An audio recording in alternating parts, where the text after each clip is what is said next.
भारत माता की। बंगाल की सरकार बदलनी है,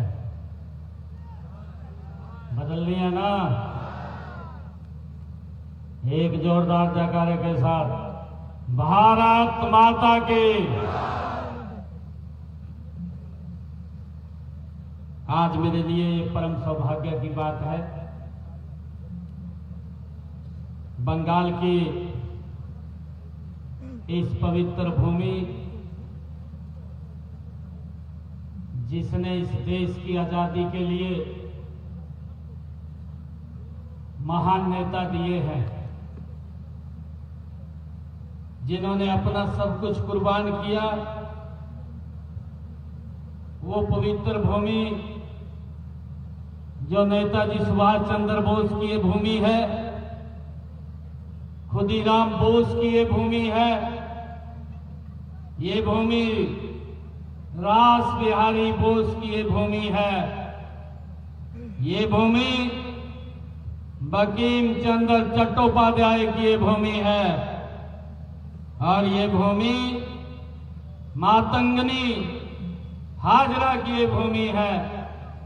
मैं उन माताओं को भी प्रणाम करता हूं जिन्होंने आजादी के आंदोलन में ऐसे महान सूरवीर दिए हैं। मैं इस बंगाल की पवित्र भूमि को प्रणाम करता हूं। आज मेरे लिए गर्व की बात है कि आज परिवर्तन इस यात्रा में हमारे बीच में जिला सभापति नवेंदु नस्कर जी, प्रदेश युवा मोर्चा के हमारे सभापति डॉक्टर इंद्रनील खान जी, हमारे राज्य के नेता सजल घोष जी, हमारे राष्ट्रीय काउंसिल के माननीय सदस्य श्री सांवर दनानिया जी, अनूप घोष जी, श्रीमती अर्पिता हल्लर जी, और उपस्थित हमारी सभी माताएं बहनें और दूर दराज तक जहां तक भी आवाज आ रही है, सभी हमारे युवा साथी बहनें, आप सबको मैं दोनों हाथ जोड़ करके प्रणाम करता हूं, आप सबको नमन करता हूं।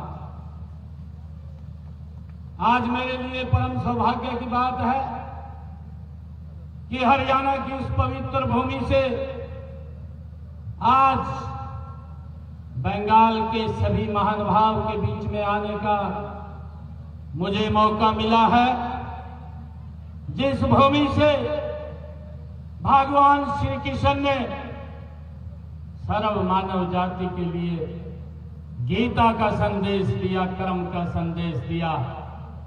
आज मुझे बंगाल की इस ऐतिहासिक भूमि पर आने का मौका मिला है।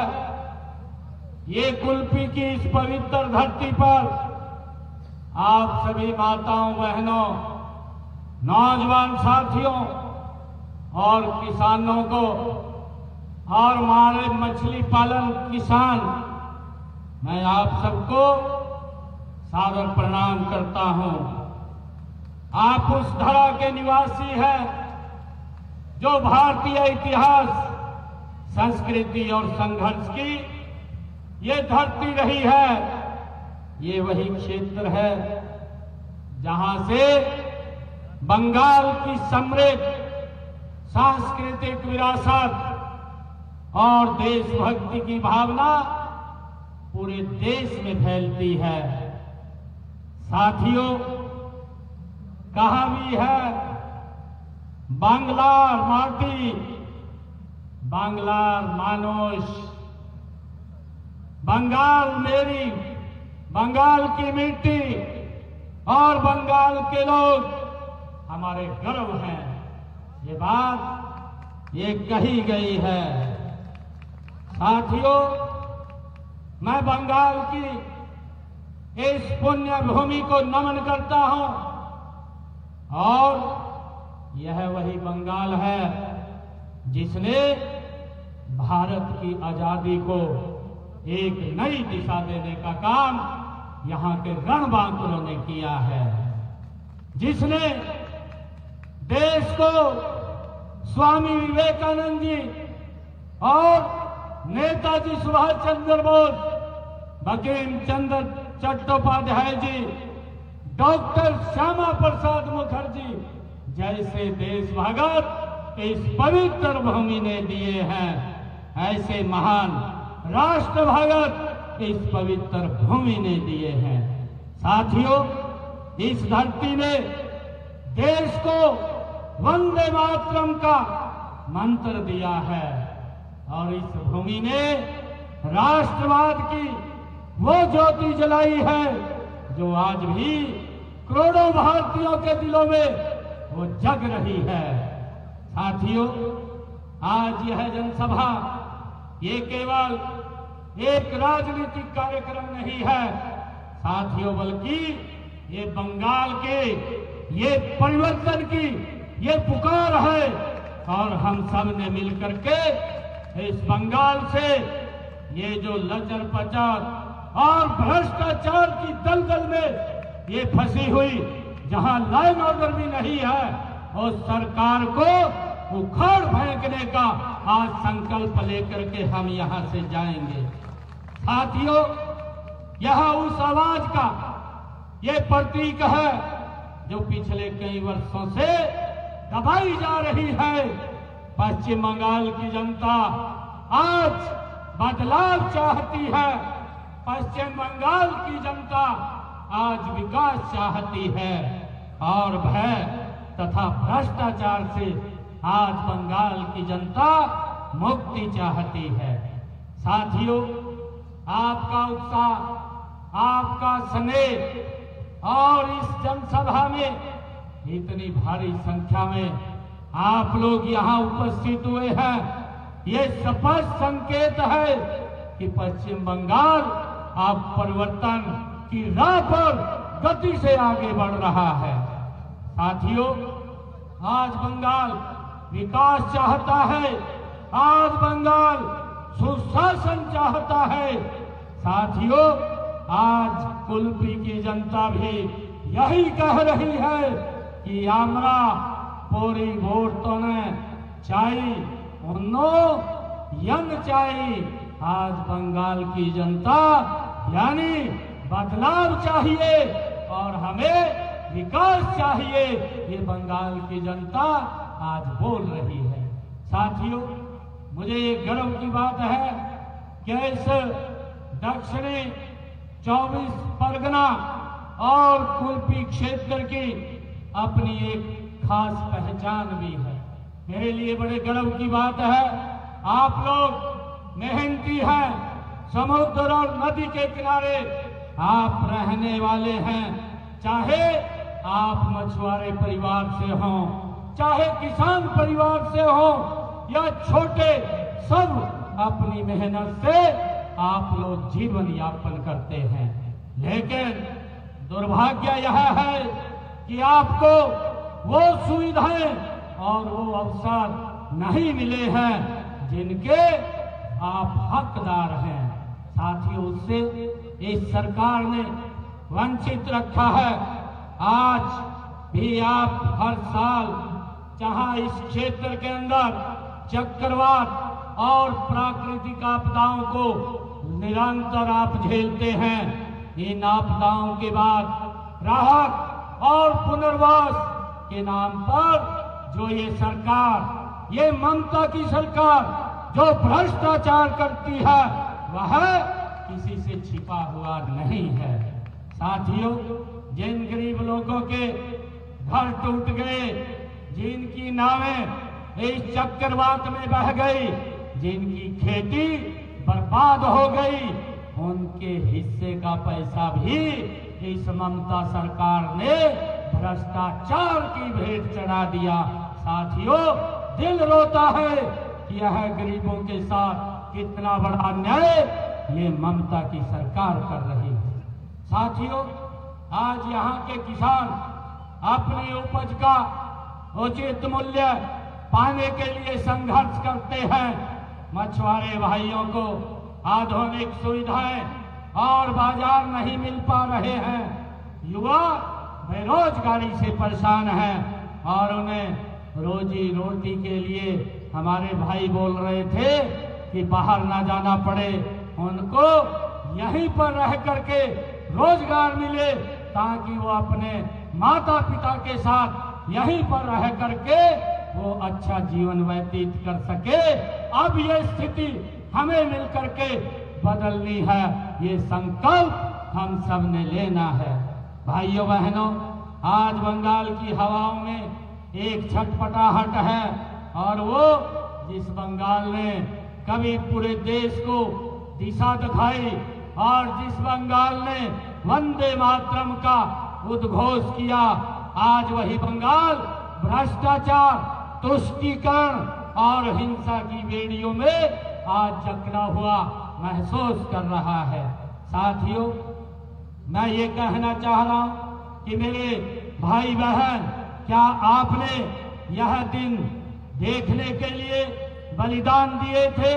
आपका जोश बना रहे कि आप में कितना क्रोध है, ये हमारे महापुरुषों ने हमें रास्ता दिखाया है। साथियों, मैं कहना चाहूंगा कि जिस धरती ने देश को जगाने का काम किया है, आज फिर वही बदलाव का पैगाम लिए खड़ी है। जिसने आजादी की भूमि के आजादी के उस आंदोलन के अंदर यहाँ के रणबांकुरों ने अपनी महत्वपूर्ण भूमिका निभाई थी। आज ये बंगाल उस आजादी के लिए आज फिर तैयार है, उस पैगाम के लिए खड़ी है। अब अन्याय की हर दीवार हम सब ने मिलकर के गिरानी है, क्योंकि जनता की ताकत हर तूफान से बड़ी है। साथियों, हमने मिलकर के इस भ्रष्टाचारी सरकार को बदलना है।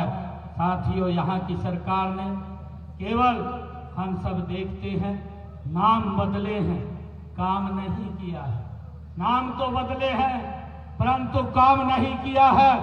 पहले वामपंथियों ने बंगाल के उद्योगों को उजाड़ने का काम किया और अब ममता सरकार उन उद्योगों को पलायन करने के ऊपर वो मजबूर कर रही है।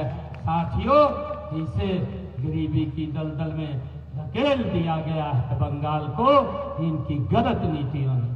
साथियों, यहाँ के लोकतंत्र को इस बंगाल की सरकार ने खतरे में डाल दिया है। साथियों, आज आपका ये आक्रोश ये बता रहा है कि यहाँ की सरकार ने केवल नाम बदले, काम नहीं किया। साथियों, तृणमूल कांग्रेस ने बंगाल को घुसपैठियों के लिए ये सुरक्षित जगह ये ममता ने बनाई है। बंगाल के घुसपैठियों के लिए ये बंगाल को यहाँ सुरक्षित जगह बनाने का काम ये ममता ने किया है, ममता की सरकार ने किया है।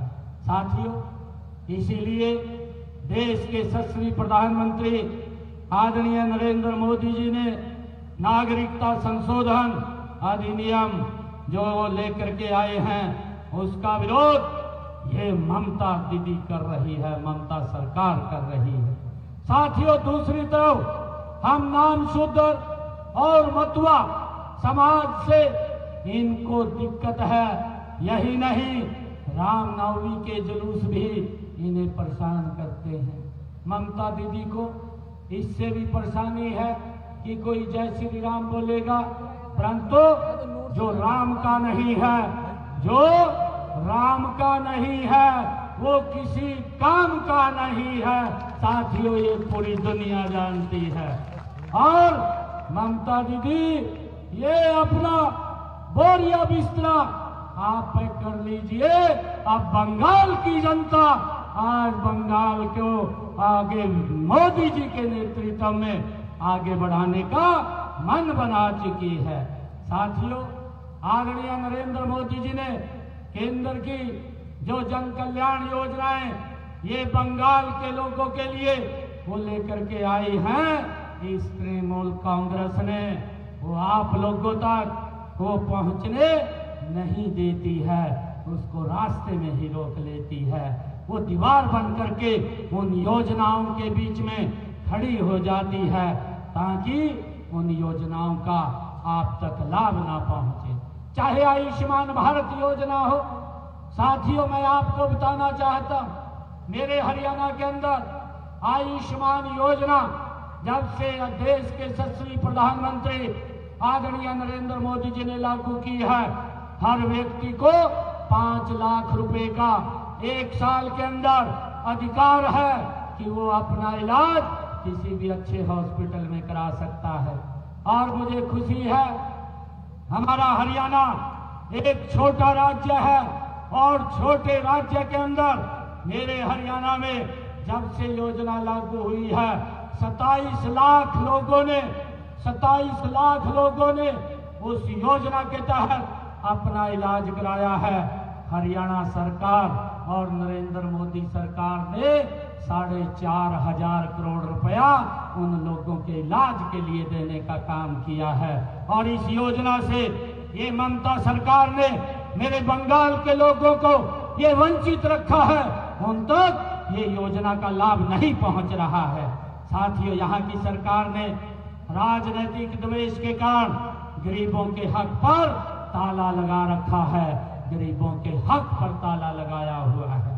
साथियों, अब समय आ गया है, मैं आप लोगों से, एक लोपी की सरदारी जनता से मैं कहना चाहूंगा कि अब समय आ गया है कि गुरुदेव रविंद्रनाथ टैगोर जी के सपनों का सोनार बांग्ला बनाया जाए और उसको लेकर के एकजुट होकर के हमने यहाँ भाजपा की इस परिवर्तन के संकल्प को लेकर के जो ये यात्रा निकल रही है, साथियों, यह केवल राजनीतिक कार्यक्रम नहीं है बल्कि पश्चिम बंगाल के भविष्य को ये बदलने की ये यात्रा है और जिसके अंदर हम सब मिलकर के इसको आगे बढ़ाने का काम करेंगे।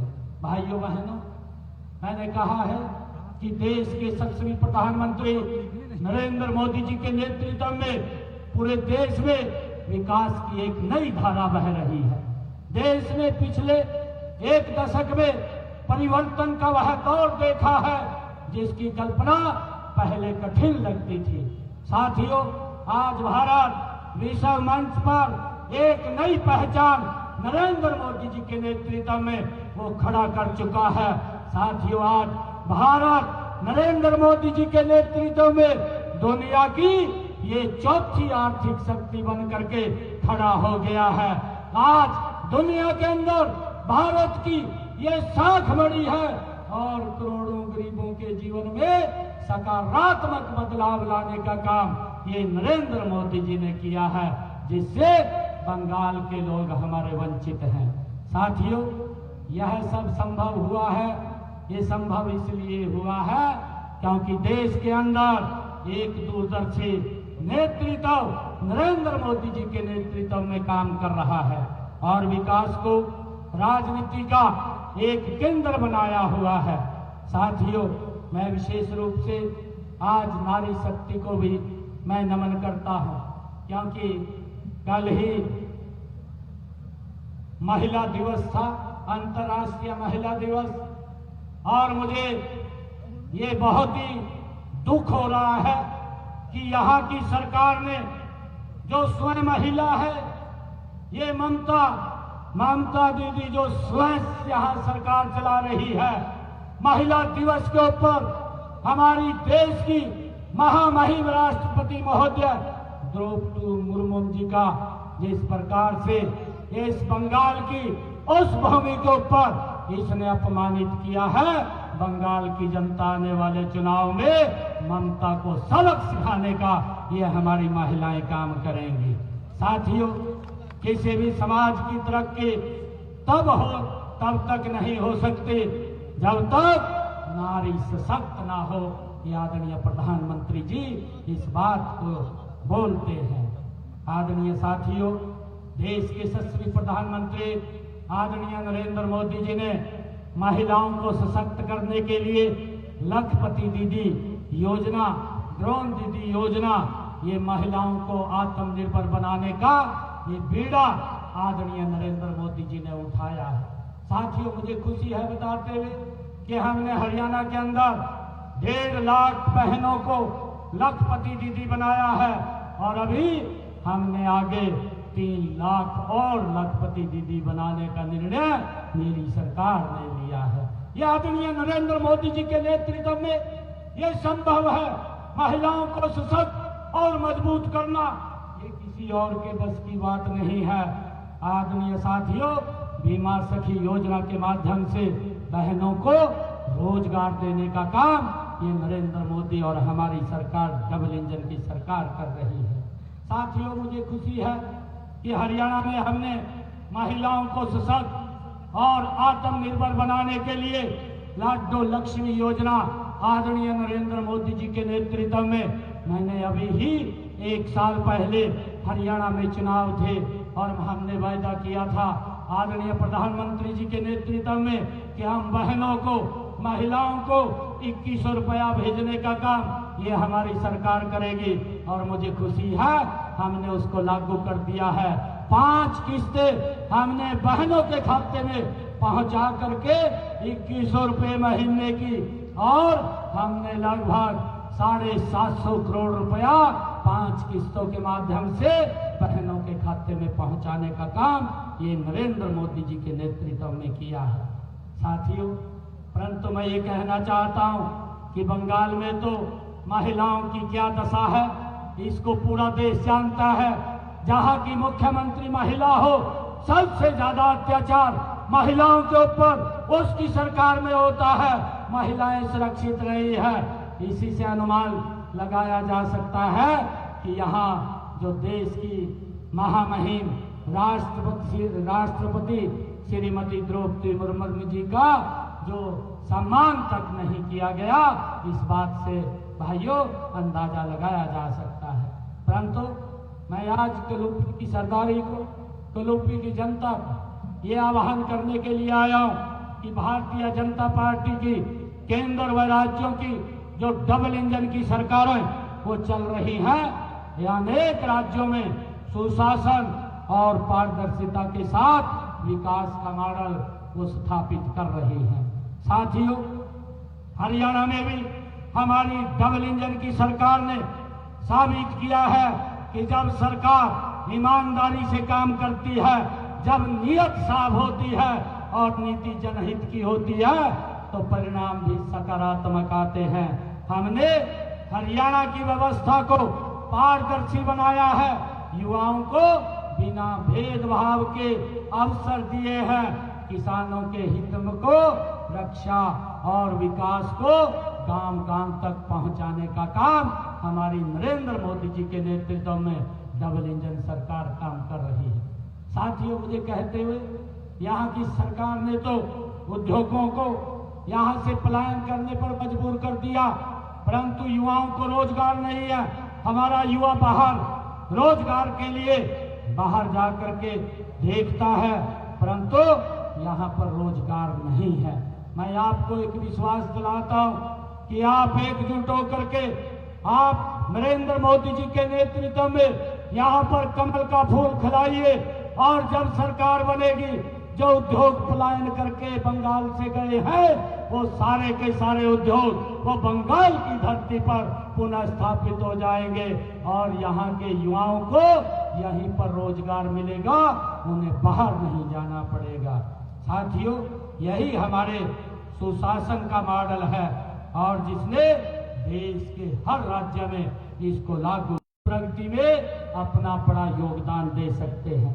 लेकिन जब व्यवस्था पारदर्शिता नहीं होती, जब भ्रष्टाचार व्यवस्था की जकड़ लेता है, तब राजनीतिक हिंसा का ये वातावरण बनता है, तब विकास रुक जाता है और प्रतिभा अवसर नहीं मिलता है। साथियों, इन दिनों भारतीय जनता पार्टी की जो ये परिवर्तन यात्रा इस व्यवस्था को बदलने का ये जगह जगह जा करके आह्वान कर रही है यह यात्रा कह रही है कि बंगाल को हिंसा से मुक्ति चाहिए, बंगाल को भ्रष्टाचार से मुक्ति चाहिए, बंगाल को तुष्टीकरण से मुक्ति चाहिए, बंगाल को ऐसी सरकार चाहिए जो सभी नागरिकों को समान अवसर दे, जो कानून का राज स्थापित करे और जो विकास को प्राथमिकता दे। साथियों, लोकतंत्र की सबसे बड़ी ताकत अगर कोई होता है तो वो जनता होती है, और जब जनता ठान लेती है तो बदलाव वो निश्चित हो जाता है। अब परिवर्तन अवश्य होगा। आज यहाँ उपस्थित आप सब महानुभाव को पश्चिम बंगाल की जनता जो परिवर्तन के लिए तैयार है, आप सभी का यह उत्साह आने वाली दिशा ये तय करेगा। साथियों, मैं ये कहना चाहूंगा, अब अंधेरों से समझौता नहीं होगा। अब अन्याय का चेहरा कहीं नहीं छिपेगा। जब जनता परिवर्तन का संकल्प लेती है तो नई राह बनेगी, नया इतिहास बनेगा। साथियों, आप सब इतनी संख्या में आए हैं, मुझे पूरा विश्वास है कि पश्चिम बंगाल की जनता सही समय पर सही निर्णय लेगी। यह राज्य फिर से अपनी पहचान बनाएगा, जो पहचान हमारे बंगाल की थी। युवाओं के सपनों को नई उड़ान मिलेगी, यहाँ की संस्कृति और उद्योग को नई ऊर्जा प्राप्त होगी। मैं आप सभी का दिल से आभार व्यक्त करता हूँ। साथियों, आइए हम सब मिलकर के एक संकल्प लें, और संकल्प ले सोनार बांग्ला गौरवो उन्योर बांग्ला गौरवे। साथियों, हम मिलकर के स्वर्णिम और विकसित बंगाल ये बनाएंगे।